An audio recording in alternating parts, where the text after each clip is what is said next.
ఇలా కంచెలేసి ఇలా మీరు నన్ను ఆపిర్రు, పర్వాలేదు.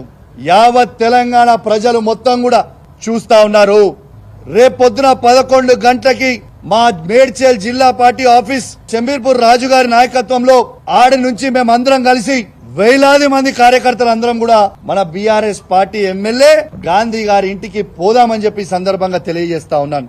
రేపు దయచేసి కోరుతా ఉన్నాను, బీఆర్ఎస్ పార్టీ ప్రతి కార్యకర్త, జీహెచ్ఎంసీలో ఉన్న ప్రతి కార్యకర్త, ఇలా ఉమ్మడి రంగారెడ్డి జిల్లాలో ఉన్న ప్రతి బీఆర్ఎస్ పార్టీ కార్యకర్త రేపు అందరం కలిసి 11 గంటలకి గాంధీ గారి ఇంట్లోకి ఖచ్చితంగా రేపు పోదాము. ఆడ బ్రేక్ఫాస్ట్ తిందాము, ఆడ లంచ్ తిందాము.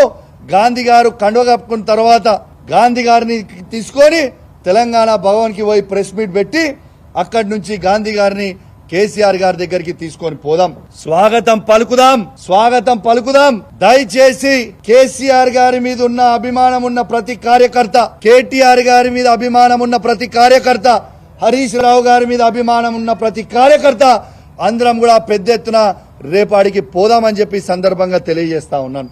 రేపు 11 గంటలకి ఖచ్చితంగా 11 o'clockకి మేము రేపు రాజు మన మేడ్చల్ పార్టీ ఆఫీస్ దగ్గర నుంచి స్టార్ట్ అవుతాం. ఆయన ఇల్లు అదే జిల్లా కిందికి వస్తుంది, ఆడికే పోదాం. ఆడి నుంచి అందరం కలిసి ఆ ఇంటికి పోయి స్వాగతం పలుకుదాం.